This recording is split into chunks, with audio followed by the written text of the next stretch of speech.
안녕하세요, 가치남입니다. 3월 8일 월요일 국내 시장이 마감되었습니다. 오늘 아쉬움을 넘어서 상당히 허탈했을 그런 하루가 되었을 것 같아요. 금요일날 워낙 미국 시장이 좋았기 때문에 이런 부분이 긍정적으로 작용되지 않을까 이런 기대를 했었는데, 지금 보시는 것처럼 코스피는 1% 하락이 나왔고 코스닥은 2%의 좋지 못한 움직임이 나왔습니다. 그래서 코스피는 종가 기준으로 3000포인트를 내려오게 되었고, 코스닥은 900포인트까지 거의 근접하게 내려온 것을 알 수가 있습니다. 자, 제가 늘 말씀을 드리지만 오늘 코스피가 3000포인트를 무너뜨렸다고 해서 시장이 이제 무너졌다, 이렇게 수학처럼 연결져서 보는 것은 조금은 무리가 있다고 생각하고 있거든요. 그래서 비록 지금 종가 기준으로 봤을 때 3000포인트 아래서 마무리가 되었지만 주식은 수학처럼 딱 떨어지게 어떤 현상을 보일 수가 없기 때문에 저는 항상 여러분들 3000포인트 전후로 해서 조금은 마음의 문을 열어두는 것이 조금 더 시장을 대응하는데 도움이 될 수 있다고 말씀드리겠습니다. 이어서 삼성전자.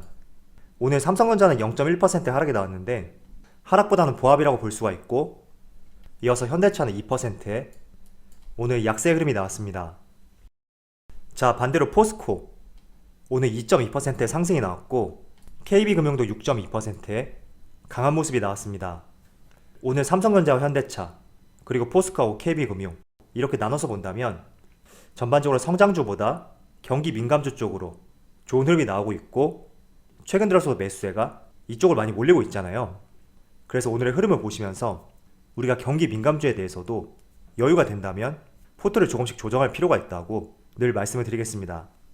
자, 그럼 수급을 살펴보겠습니다. 코스피의 수급을 살펴보면 오늘 기관과 외국인의 동반 순매도가 있었고, 오늘은 금융투자보다 연기금 쪽에서 더욱 많은 매도세가 나왔습니다. 이번에는 코스닥을 살펴보면 마찬가지로 기관과 외국인의 동반 순매도가 있었고, 코스닥은 기관보다 외국인 쪽에서 매도세가 상당히 컸네요. 이어서 삼성전자도 마찬가지로 기관과 외국인의 동반 순매도가 있었고, 현대차도 마찬가지로 기관과 외국인의 동반 순매도가 있었습니다.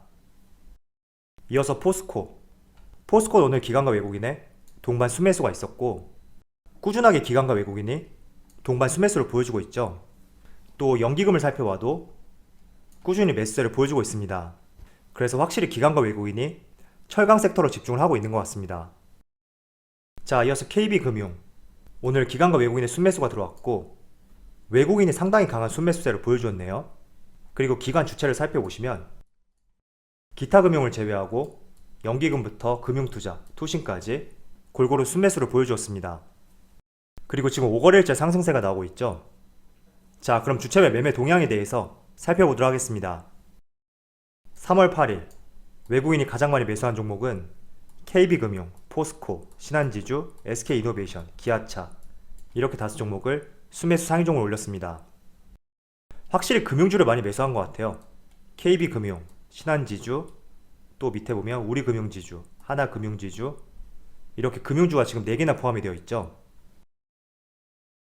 이번에는 기관을 살펴보면 기아차, 현대제철, 신한지주, 포스코, 하나금융지주 이렇게 5종목을 순매수 상위종을 올렸습니다.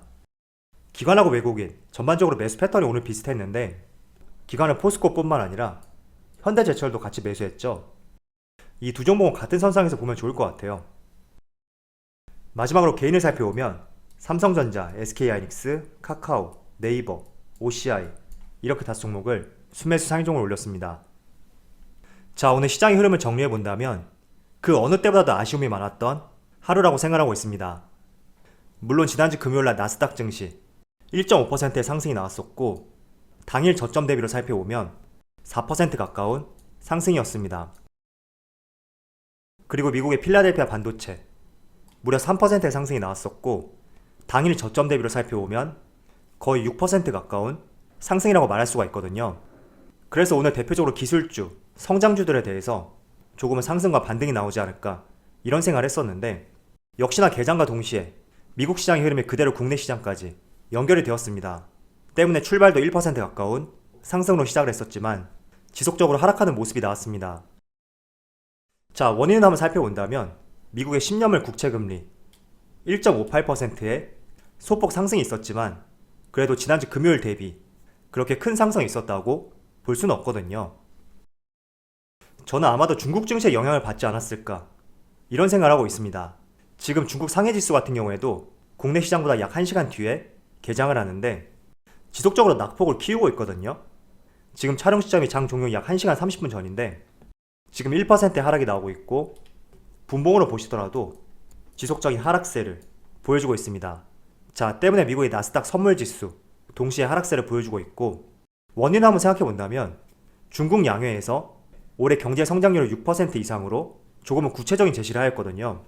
경제 성장률이 6% 이상을 제시했다는 것은 코로나 이전 상황으로 그대로 돌아왔다는 것을 바꿔서 말을 할 수가 있습니다. 자, 그렇다면 선진국 시장을 제외한다면 지금 중국 시장만 빠른 정상화가 되었다고 볼 수가 있는데, 그 때문에 긴축에 대한 우려감, 지금 꾸준히 중국을 중심으로 긴축에 대한 우려감이 나오고 있는데, 그런 긴축에 대한 우려감이 구체적인 경제 성장률과 함께 조금은 현실적으로 다가오지 않을까, 이런 우려감들이 전반적으로 아시아 시장에 영향을 미쳤다고 그렇게 생각하고 있습니다.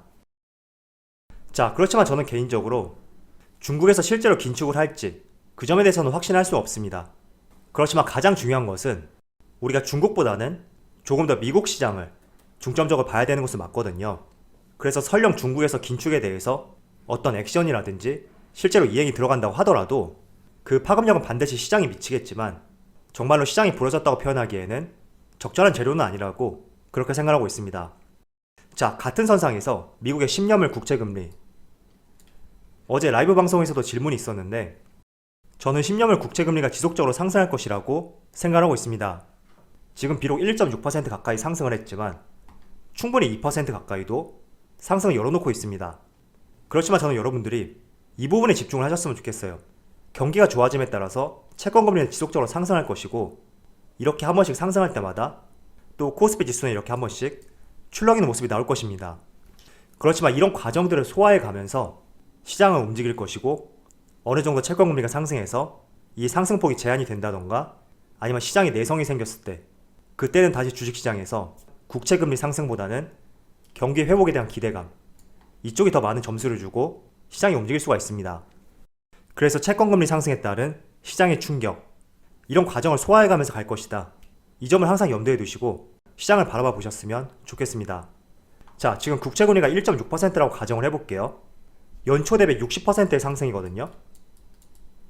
그렇지만 지금 코스피 지수는 3200포인트에서 3000포인트, 200포인트 사이에서 움직이고 있어요.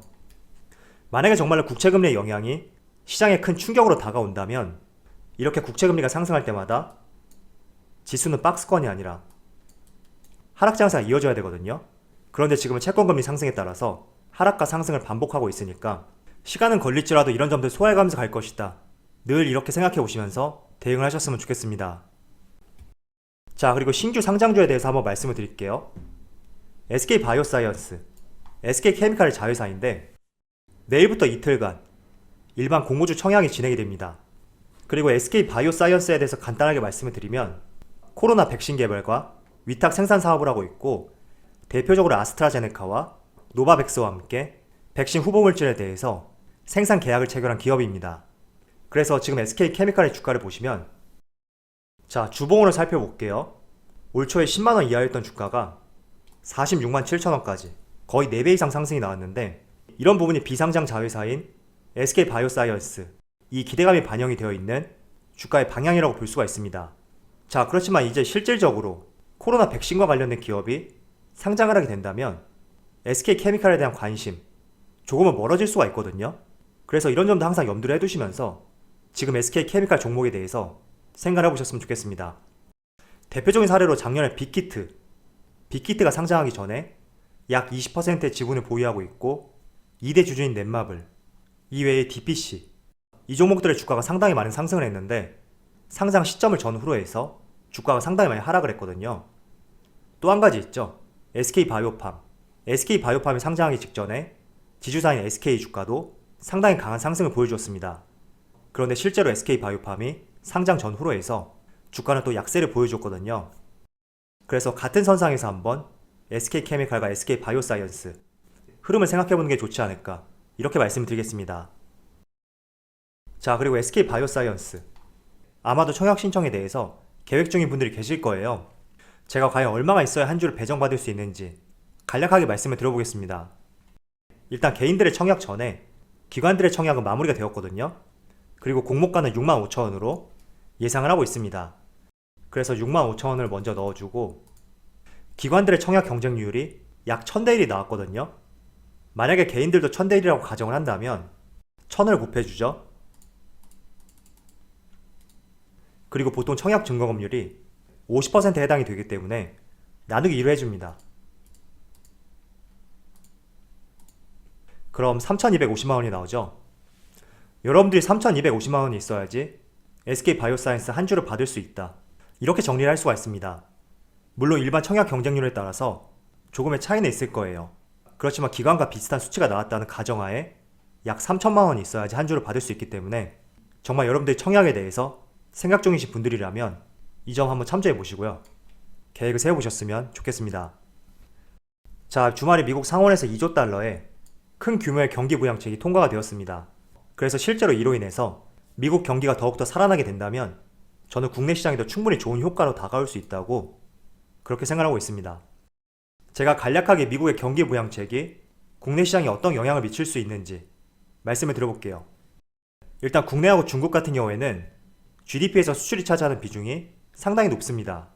그래서 수출 성적에 따라서 그 나라의 실적이 좌지우지가 될 수가 있는데, 미국은 대표적으로 수출보다는 수입이 많은 무역수지 적자 국가입니다. 그리고 GDP에 있어서 수출보다는 전적으로 소비가 차지하는 비중이 상당히 높다고 볼 수가 있는데, 그렇다는 말은 미국 내에서 소비가 원활하게 이루어져야지 전 세계 경기가 살아날 수 있는 하나의 요소가 될 수가 있습니다. 그래서 미국에서 돈을 풀게 되면 이 부분이 국내 시장에 어떤 영향을 미칠지 연결을 지어보시는데 도움이 되었으면 좋겠고요. 다만 한 가지 우려하는 부분이 있다면, 이 어마어마한 자금 같은 경우에는 채권 발행을 통해서 자금을 조달할 거란 말이죠. 그럼 채권 발행이 늘어나게 된다면 미국의 10년물 채권 금리가 또 상승할 수가 있습니다. 그래서 어떻게 보면 긍정과 부정을 조금은 내포하고 있는데, 저는 긍정 쪽에 더 무게를 두어서 시장이 좋은 방향으로 움직였으면 하는 바람이 있습니다. 자, 오늘 종가 기준으로 코스피가 3000포인트 아래에서 마무리가 되었기 때문에 그 전보다는 심리적으로 더욱 불안감을 느끼시는 분들이 많을 거예요. 그렇지만 앞서 말씀드린 대로 주식이라는 것은 수학처럼 딱 떨어질 수는 없기 때문에 우리가 마음의 지지선이 3000포인트라고 하더라도 조금 더 변동은 생길 수가 있습니다. 그래서 이런 점들을 생각해 보시고요. 또 다음 주죠, 미 연준의 FOMC 회의가 있습니다. 그 전에는 공식적으로 어떤 언급을 할 수 없기 때문에 아마도 일주일 동안 변동성은 유지가 될 수가 있는데, 만약 다음 주 FOMC 회의에서 시장에 우호적인 액션이 나오게 된다면 또 한번 시장은 다시 딛고 올라설 수가 있으니까 정말 힘들더라도 조금만 더 힘을 내셨으면 좋겠습니다. 자, 그럼 오늘 영상에서 마치도록 하고요. 언제나 여러분들의 성공 투자를 기원하도록 하겠습니다. 감사합니다.